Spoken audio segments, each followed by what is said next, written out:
Welcome to the Explainer. So, if you're an educator, you absolutely know this feeling. You've just wrapped up a massive, exhausting teaching unit.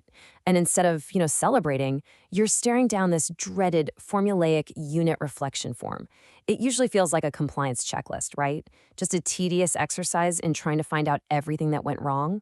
Well, today we are completely flipping that script. We're going to transform that dreaded chore into a positive, highly actionable playbook.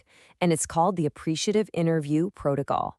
By the end of this explainer, you'll have a literal step-by-step method to unlock your team's very best teaching practices.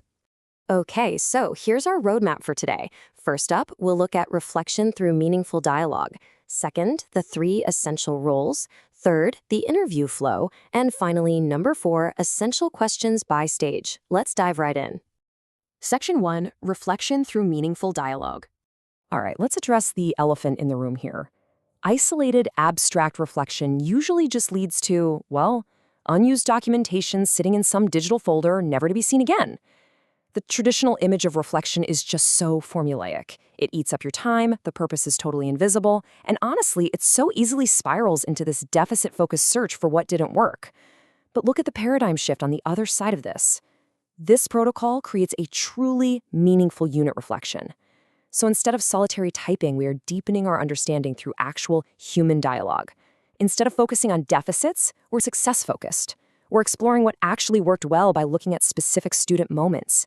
And instead of creating dead documents, we identify just one feasible, actionable improvement for the future. It's an absolute game changer. Moving on to Section 2, the 3 essential roles. Now, to create real psychological safety, everyone involved has a highly defined job to protect the space. First up is the interviewer. Their job is strictly to lead the dialogue by asking questions. But, and this is a big but, they do not evaluate, debate, or comment. They're just there to guide. Second, we have the interviewee, which is the teacher who's actually reflecting. They are basically just thinking out loud, kind of like guided journaling. So the crucial point here is they do not need polished, perfect answers. They just need to reflect on real classroom moments. And third, the recorder. They handle the audio recording or AI transcription so the other two can maintain eye contact.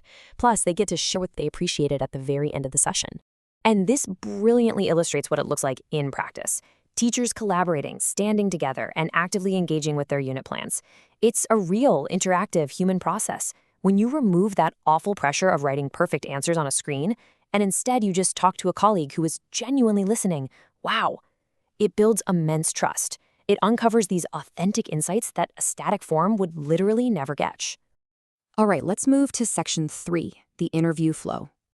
Notice how wonderfully tight this chronological sequence is. It's a 20-minute flow. It starts with 3 minutes of sharing the original intent, the wish and design of the unit. Then 5 minutes dedicated entirely to identifying concrete student successes. Next, 5 minutes exploring the factors that caused those successes. After that, 4 minutes discussing how to move closer to the ideal unit next time. And finally, 3 minutes for genuine appreciations.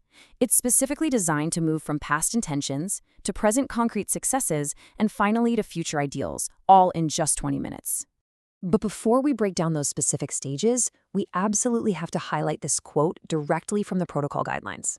It says, "This is not a space for evaluation or criticism, but a positive dialogue for learning from one another's practice.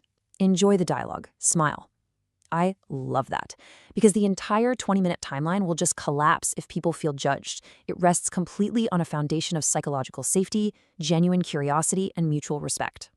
Which brings us to Section 4, essential questions by stage. So if you are the interviewer, what exactly do you say?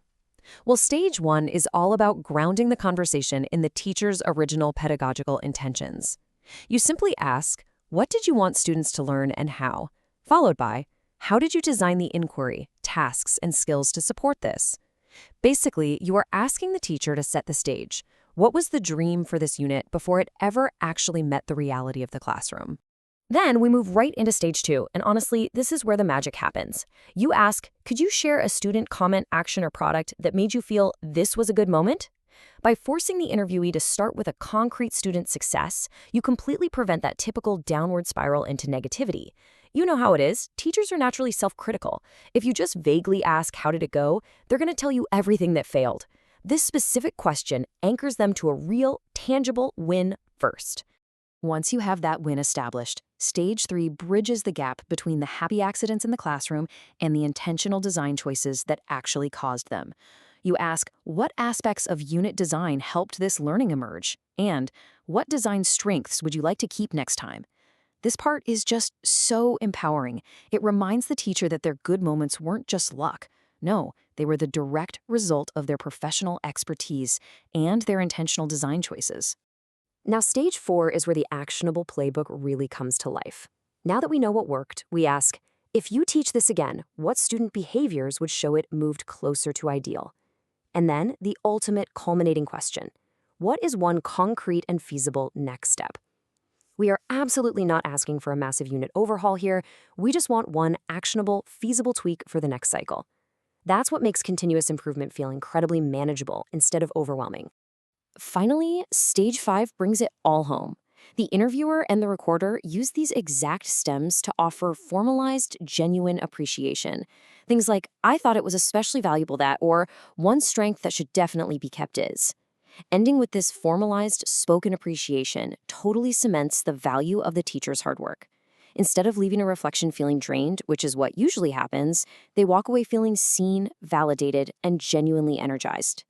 And to make all of this possible without creating some massive clerical burden, we can totally leverage technology. By using generative AI tools for the transcription and summarization of the conversation, the recorder doesn't have to sit there frantically typing every single word. It ensures the humans in the room can focus 100% on meaningful connection, eye contact, and really truly listening to one another. So, we'll leave you with this final provocative thought.